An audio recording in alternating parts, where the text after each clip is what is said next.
যিনি expert opinion দিয়েছিলেন হাসানুল হক ইনু এবং শেখ হাসিনার যে কথোপকথন হয়েছিল 2 দিন, একটা ছিল 20 জুলাই আর একটা ছিল 4 আগস্ট।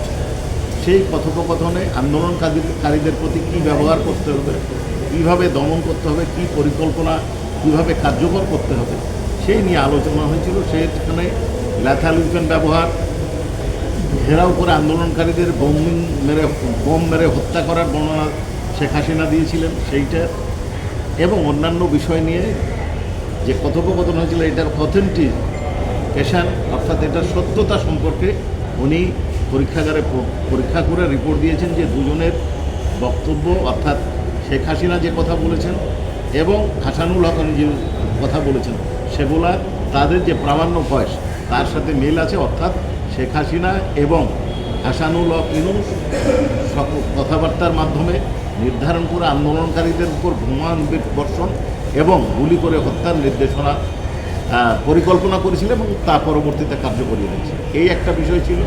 দ্বিতীয় বিষয় হচ্ছে তৎকালীন ডিএমপি কমিশনার হাবিবুর রহমান সাহেব 17 জুলাই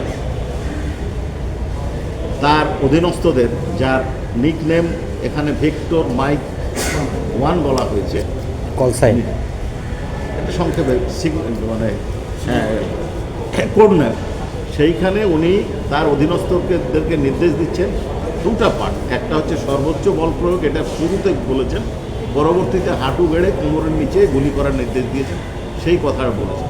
এইখানে ডিফেন্স থেকে বলার চেষ্টা করা হয়েছে যে এটা আত্মরক্ষার জন্য করা হয়েছে, কিন্তু আমার সাক্ষী এটা পরিষ্কার করেছেন সেই দিন অর্থাৎ 17 জুলাই এ ধরনের কোনো পরিস্থিতির সৃষ্টি হয়নি যাতে গুলি করার প্রয়োজন ছিল।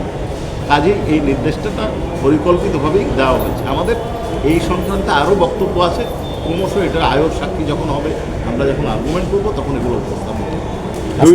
সাক্ষ্য দিবেন, বাকি আমাদের 2 জন জব্দ তালিকার সাক্ষী এবং আরেকজন কন্ট্রোল রুমের সাক্ষী আছে।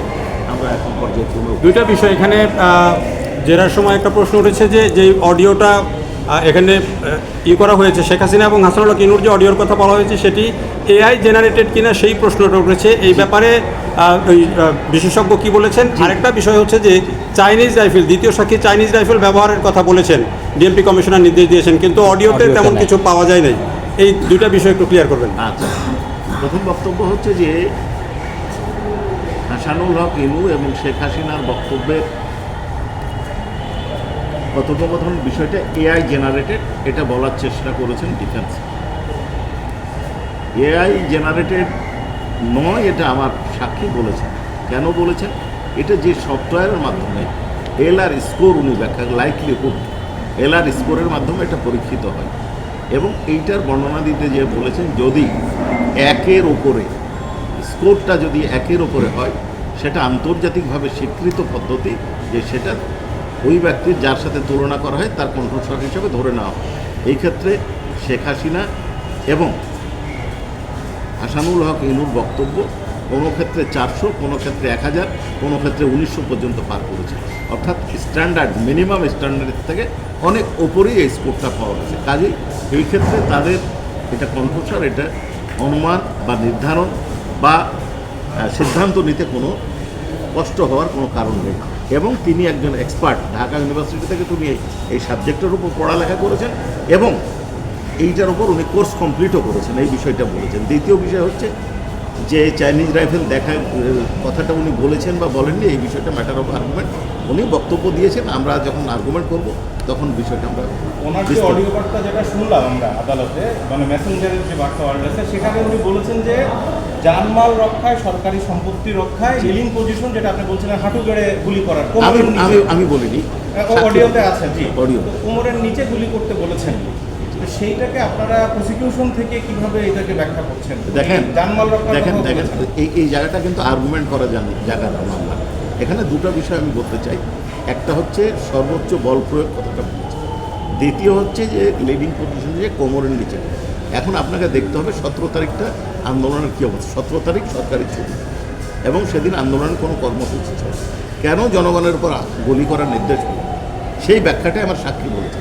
সেই দিন এমন কোনো পরিস্থিতির সৃষ্টি হয়নি যাতে গুলি করতে হবে। কোমরের নিচে না উপরে সেটা অভ্যন্তর, গুলি করার কোনো পরিস্থিতি সৃষ্টি হয়।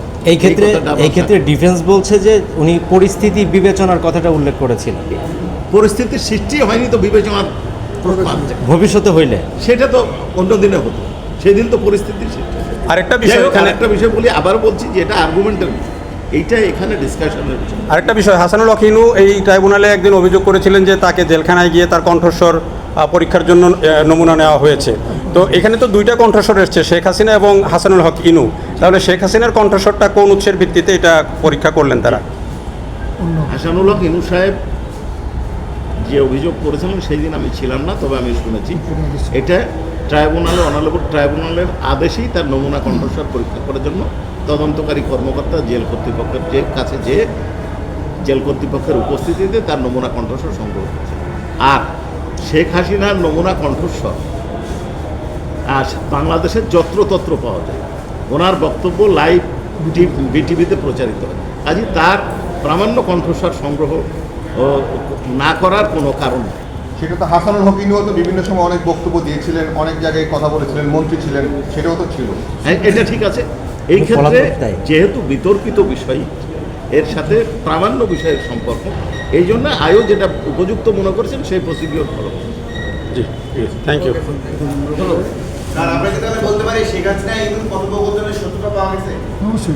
সূত্র তো আছে, কল রেকর্ড বলা তো হয়েছে, কল রেকর্ড এক্সপার্ট সাক্ষী বলেছেন, এবং আরও আপনারা দেখতে পাবেন আয়ও বলবে কোথেকে পাওয়া গেছে।